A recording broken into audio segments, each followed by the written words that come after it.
Hey everybody, Purple Fancy here. Want to do a just kind of post-mortem on Warrior Grand Finals and kind of talk about what exactly happened. I always appreciate kind of getting an inside view of, I know, of the opposing team, or kind of being able to lay out all of the strategy and what you were thinking going into a match now that everything's settled and you don't have to worry about talking about what the game plan was and things like that, because I don't really care about saving strats for next season or whatever.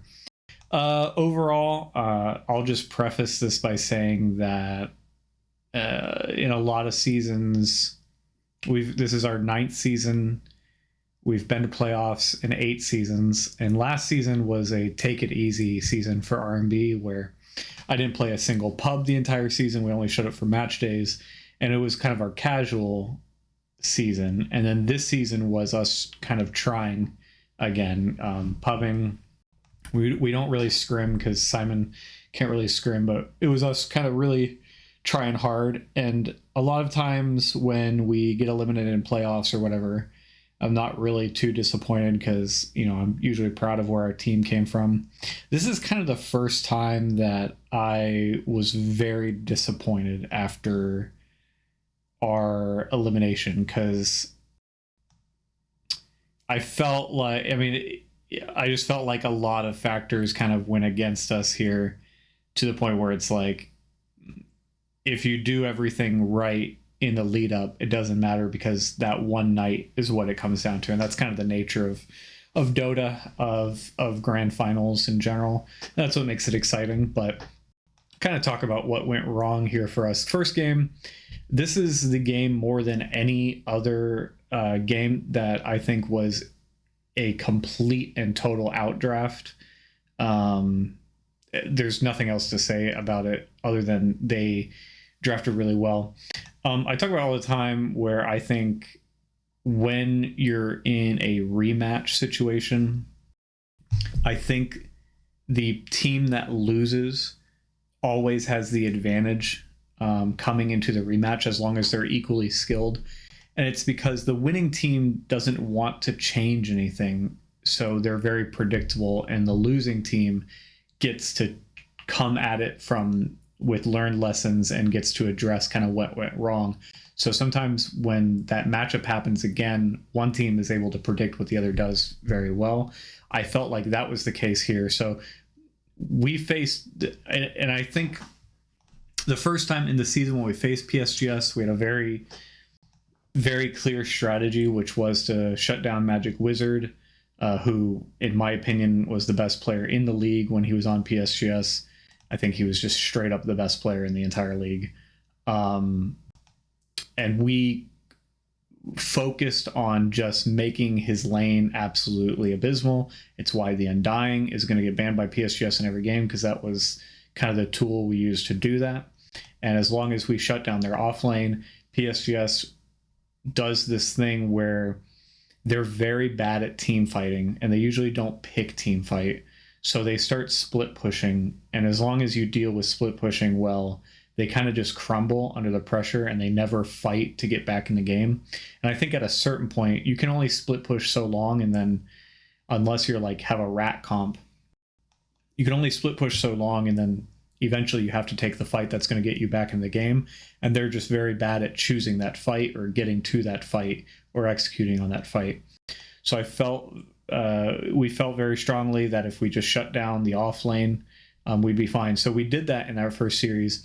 And in the second series, they didn't really get a chance to adjust because they had a new off laner.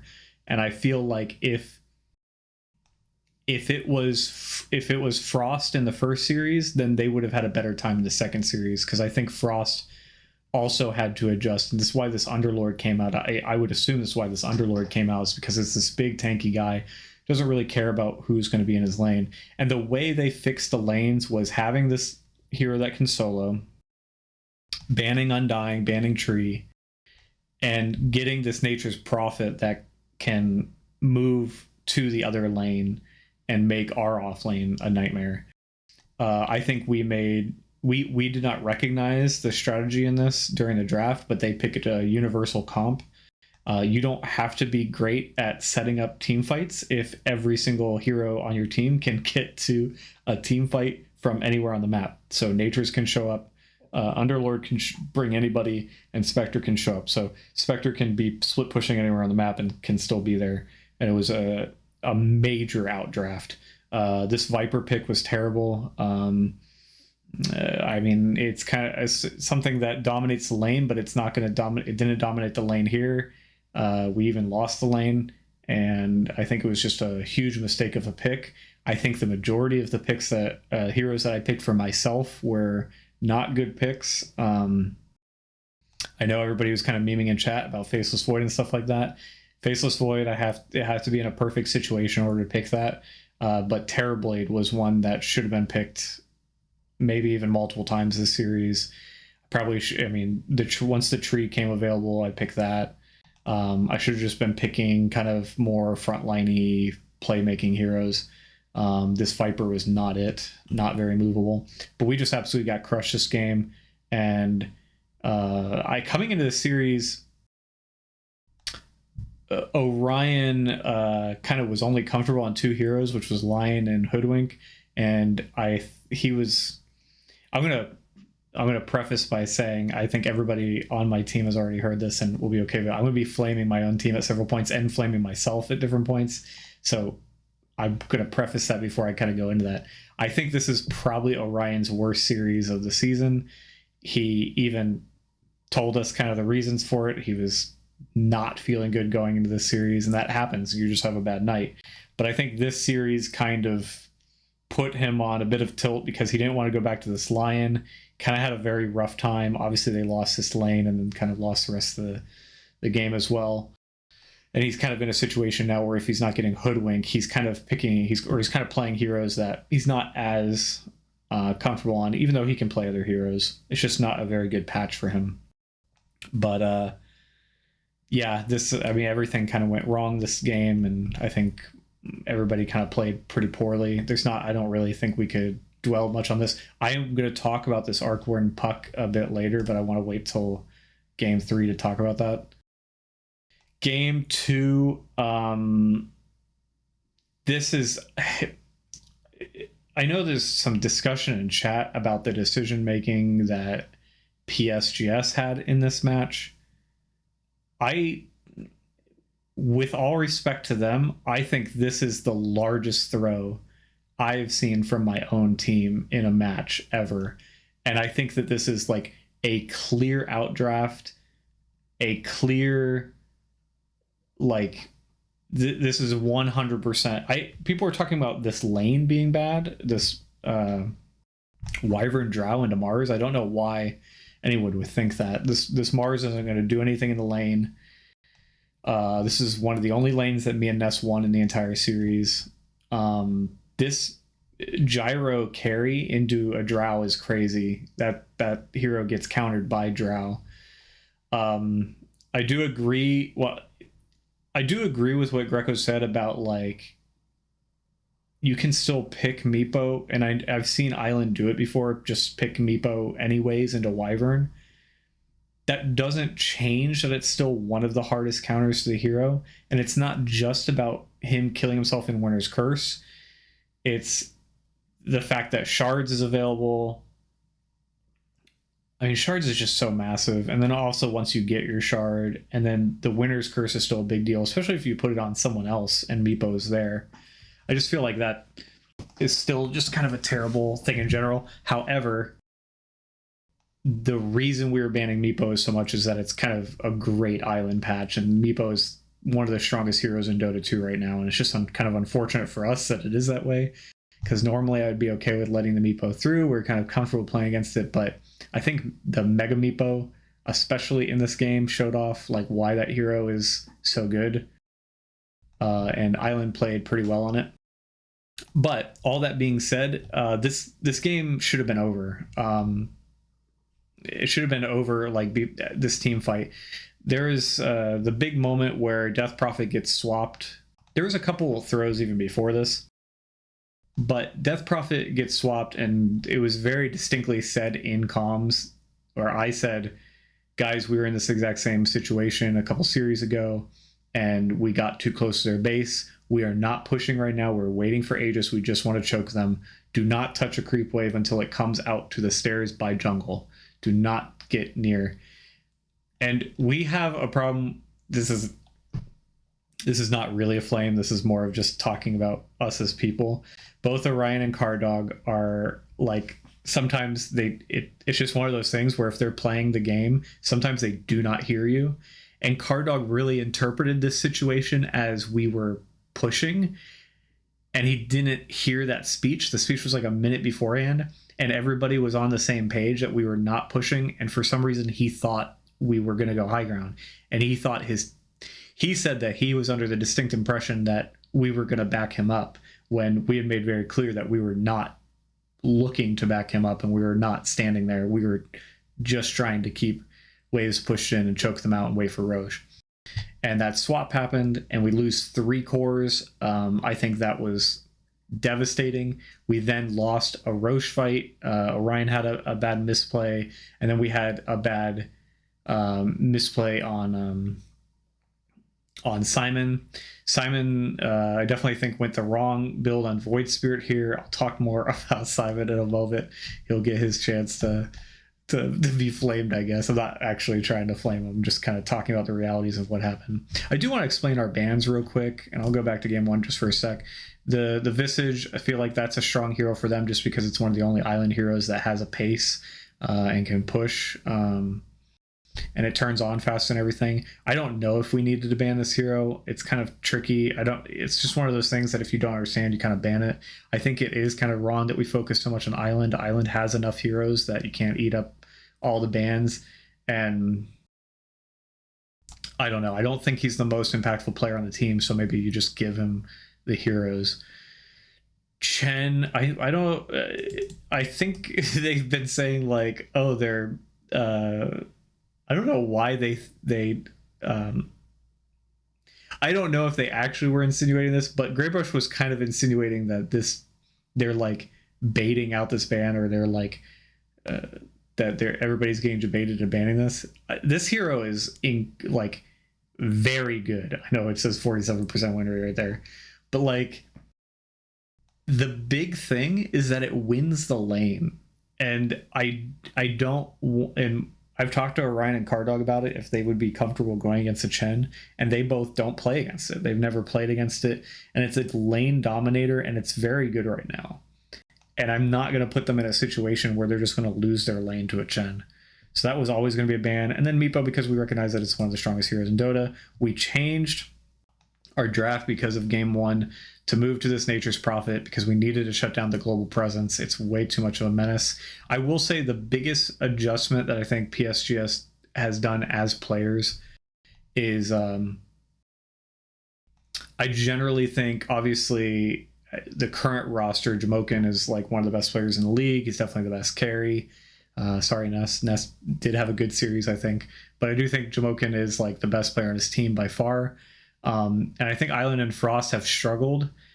And in past series, I felt like Greco and Graybush were inconsequential compared to our team, where I feel like me and Orion are some of the most consequential players on the team.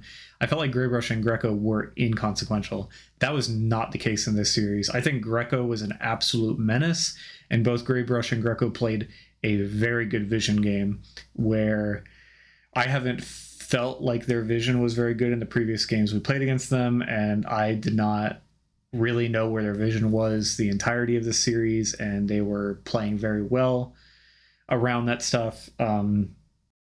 And I think Greco in general had several standout games. I think he was right that they needed to get rid of doing this Weaver. I don't think the Weaver was good for him, but when he was playing on other things, when he was playing on the Hoodwink, when he was playing on the Natures, it was a standout performance from him. I don't think the Weaver was that consequential, though. So yeah, we changed to the Nature's Prophet, and we banned Viper. This Viper hero is very strong. Honestly, this 4th ban could have been so many different things. We had talked about many different things. Yeah, I mean, I think this draft is a clear outdraft, and we threw multiple times in a row.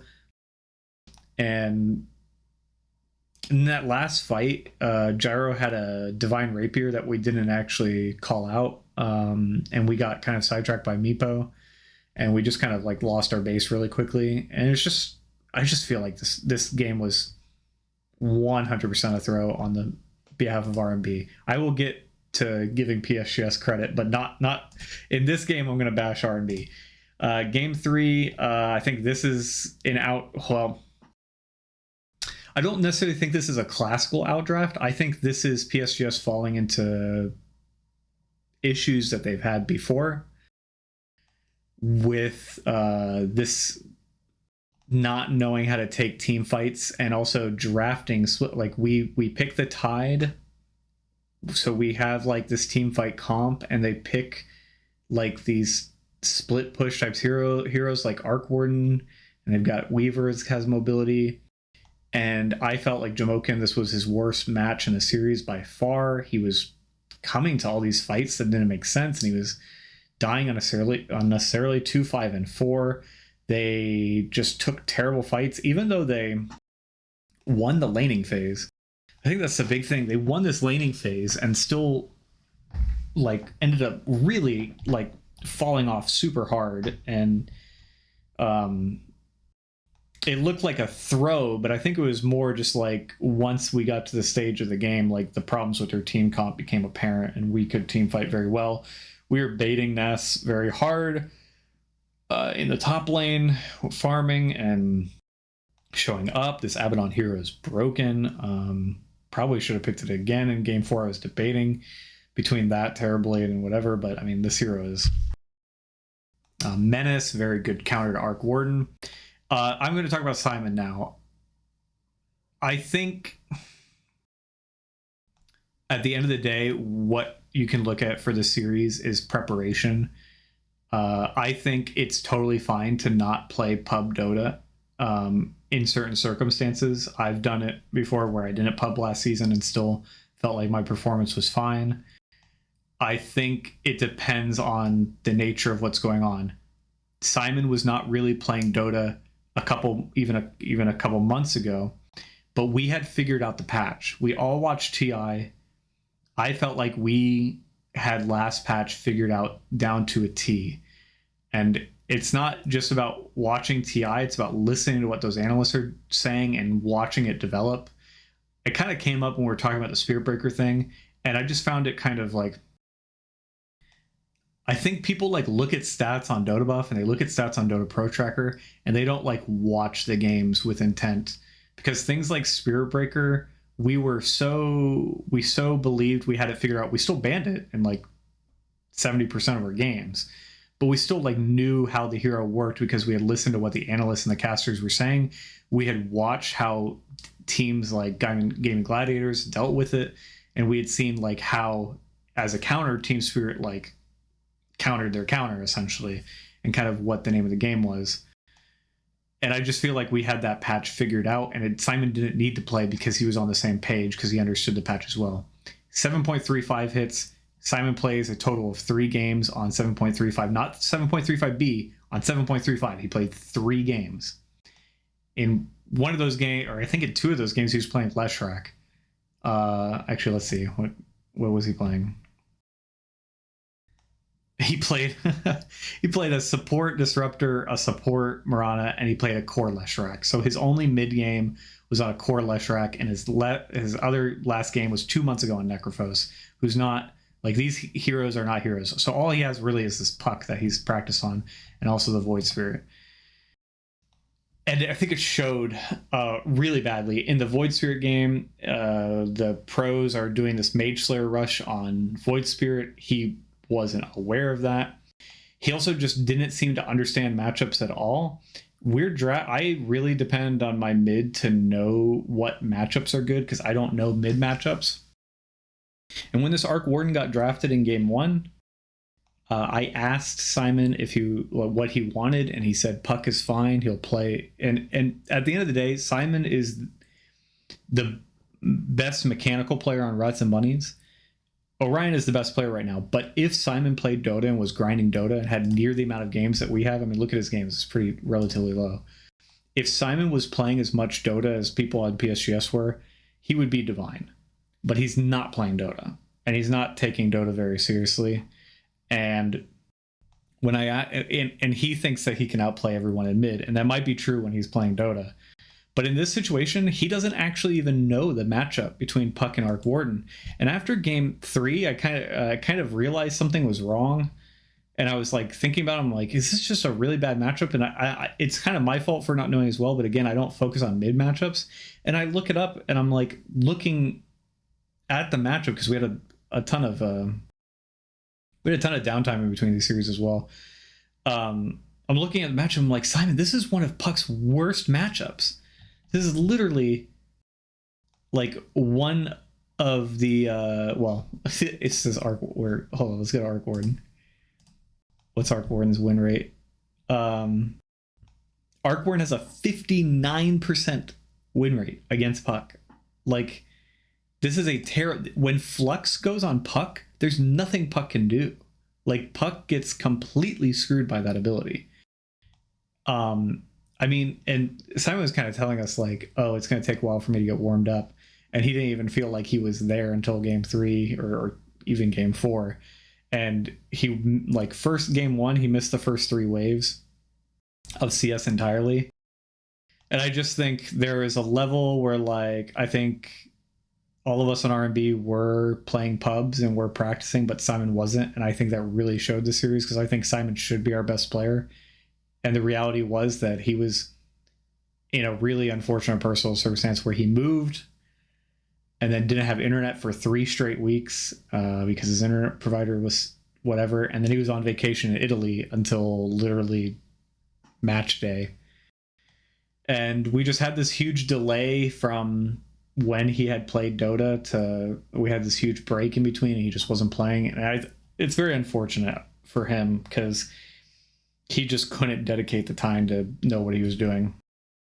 And I think his builds and how he was playing in general, or he didn't even like know how certain heroes worked, I think that really showed. And we didn't even have a Dota discussion with Simon until we showed up in the comms 5 minutes before the game. Like, we hadn't even really talked to him, so it's unfortunate. So I'm not trying to flame him when I'm talking about this, but he was very disappointing in this series for absolutely understandable reasons. But what can you do? This is Simon's best, or Orion's best match of the series. He played really well in Hoodwink, and it would be taken from him in the very next game, understandably so. But he played very well in the Hoodwink. Game 4 is, I think, PSGS's game. This is the one where I think they showed their, like, that they should be champions. This is the game where I don't think it's an outdraft. I don't think it's us throwing or being stupid. I think we were playing, I mean, we made a lot of mistakes. This is my worst game of the series, but I think they played exceptionally well, and we made a lot of mistakes, especially in this hyper late game. And I think Jamokin, even though he played early game kind of badly in this game, played incredibly well into a game that's actually really hard for him once Grim gets the E-Blade, and once me and Grim both get Book of Shadows. It's really hard for him to do the chrono kills on Dusa, and especially that last chrono was absolutely incredible. I had a really bad game this time. I played very poorly. I was trying to be kind of what Tree does with getting vision, and it was a combination of them having really good vision and also me like having some really dumb moments where I thought I was in tree line and or like pathing out of trees, like really unnecessary routes that I was taking, and I think I just played really poorly. I did have like a couple like good alts once I realized my purpose, but also as a team I think we played way too scared this game. We were like had a significant net worth lead up, but we were so scared because we knew Dusa could die in the chronos and nothing would matter. But we needed to be more aggressive. A lot has been said about the last fight, and I really, Ness should have had a swift blink. He definitely acknowledges that. I think if he has swift blink, the game is kind of over. for us in a good way. But he goes in that bottom lane. He doesn't have TP, and he has to walk through jungle. By the time he actually got there, I mean, that was the mistake. By the time he actually got there, there's a lot of talk about whether we should have hit the tier 4s. I don't know if we win is the thing. They had the glyph. We weren't sure on the void buyback. Apparently it was 30 seconds, the same as his death timer. We really thought that they could throw bodies and like stall for the 30 seconds, and we knew if Dusa died, the game was kind of over. I think that was wrong, because I think we realized we could kill void without Dusa, and we should have. I don't know. It was a very tough situation because everybody else also had buyback on their team. And we made the call to stay there to get the fight because, of course, we were very scared the entire time that Faceless Void was going to go in and double chrono the Ancient and win the game, which I feel like they should have done. I feel like he should have just run in and double chronoed the Ancient. But we were very scared about taking fights in our base. So we wanted to take that fight outside their base. And honestly, you want to talk about a game of inches. When I watched that fight back, it's a perfect chrono from Jamokin, and then Grim is kind of like in this weird position and pass around the rock the wrong way, and he's trying to use Book of Shadows to save Ness. If he uses E-Blade, which has the longer cast range, he might save Ness there. Or if he just goes the correct way around the rock. I mean, literal inches. If he just went the correct way, or if he was positioned like a little further down and Book of Shadows gets on to Ness, that fight is won for us, 100%. And it was very well played. Jamokin played like incredibly well in that late game. I think we just kind of had some bad item choices and some bad decision making in this match. So yeah, I think this series, I mean, this is the series that kind of hurts for me kind of more than any one I've had, just because we had played so well, and I don't want to start drama roll, but I'm going to talk about kind of my thoughts on both teams in general. I felt like we started out 0-4. Going into week 3, we got the bye, so we start out 1-5 because of a bye win, and we were in a really, really bad place. And Card Dog was transitioning because he had played carry the season before, so he was transitioning to off lane. He was playing really poorly. We were all playing really poorly. Simon wasn't playing back then either, so. And we figured it out. We worked really hard and played our games and watched our BSJ videos, our ZQ videos, and we did what we needed to do. I think a lot of talk has been had about how much you should try, like how much PSGS tries. I don't think you need to try as hard as PSGS to do well. I mean, I think we proved that in our previous series against them. I think the problem is that this specific series, we didn't do really anything. I think there's a happy medium. I think you can play pubs and come in. I mean, I think we adjusted well. We did scout well, but again, this game 1 happens because they come in with a new strategy that we weren't used to. So I think there's a happy medium where like you don't need to have. We didn't do replay reviews or anything like that. We didn't have any coaching. And I do think coaching is very good, but I think there's also diminishing returns with that stuff where you can kind of get in your own head. You can kind of overgeneralize about the game of Dota. And at the end of the day, you just need to play Dota. You just need to pub. You just need to get good at the game. I'm not saying coaching's bad. We've gotten coaching before. It's very useful, but I do feel like it's one of those things.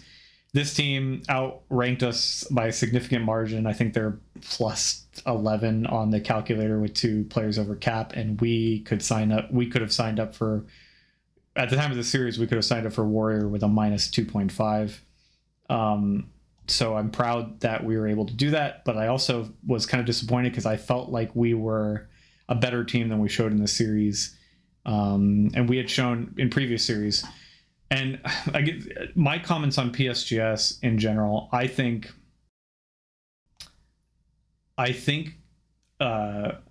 I don't have any issue. I don't think they're sandbagged. I think they're playing the same Dota everybody else is playing. If you look, admins looked at the matches of like Frost and people like that. I even like, because a bunch of people were saying like, are you really going to let Frost stand in or let Frost be the replacement?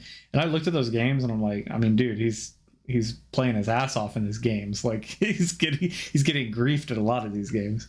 I think they're just being good players. But there's also this thing. I felt like R&B started the season bad, and people talked about the comeback that PSGS had after a really bad streak. But if other teams looking on the outside in are going to take anything away from the series, I hope they don't take away that the PSGS route is the route to do, because I don't think it is. I think the R&B route was that we worked as a team and we improved and we got our team to a place where we were way better than our 1-5 record, right? And we started winning. We didn't drop a single game in playoffs until this final series. And unfortunately, we just had the circumstance where we didn't get games in the patch and we were not prepared coming into the series. PSGS also went on a losing streak. But the difference is that they hit the reset button on their team 3 times. And a lot has been talked about the contracts and things like that. I think you can take the game very seriously, but clearly it didn't. And people will say, well, it did work. Look, they won the championship, but it didn't work. They had to hit reset on their team 3 times in order to get a team that worked. The PSGS roster that signed up and that had the contracts did not work. It just didn't.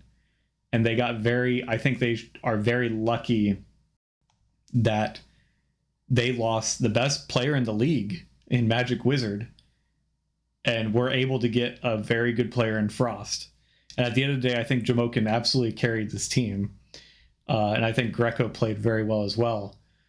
But I think they should also recognize that they're incredibly lucky that they're able to completely change their roster multiple times in order to get to this place. And I hope other teams don't think that you need to play PSGS Dota to play well. I don't think you need to take it that seriously, and I don't think you need to try that hard. I think you can just play the game and work together as a team and get good. But in this series, they were the prepared ones, and they came in very well, and I think they finally did find a team that clicked. I think Island, especially, is a person that takes a long time to adjust to, and they did a very good job of adjusting to him quickly. And I think, again, Graybrush and Greco especially had massive improvements compared to the prior series that we faced them in. And Frost is a very good player. When I think of like the improvement that PSGS did, I think Magic Wizard is the one who actually like ranked up the most, right? He like went nuts. But Magic Wizard, who is the most improved on the team, wasn't actually on the roster by the end of the season. So I don't want to, I'm not trying to like be dramatic or like point fingers at them. I just hope that that isn't the takeaway from the series of like, of course PSGS was going to win because of how that team is structured. I think it was just very lucky that they got players that ended up working by the 3rd time they reset. I mean, I've played with, the funny thing is I think Amir has been terrible in the Discord. I told him to his face he deserved that timeout. I've played with Amir before, and I've had problems with Amir before, but we played all the way through with him, and we didn't ever consider not playing with him. And I think that whole exit was kind of, I think there was a lot of inward drama on that team. And again, I know I'm saying this a lot, but it's just like very fortunate for them that it all worked out in the end, that they were able to kind of call the problem over and over again, which they were able to get rid of Amir, they were able to get rid of Magic Wizard and kind of fix those issues. But overall, rough rough series, but overall a decent season for us. I don't know what's in store for next season. Think we all are kind of disappointed with how we played in this series and wish it kind of went differently. But yeah, if anybody has any follow-up discussion, let me know.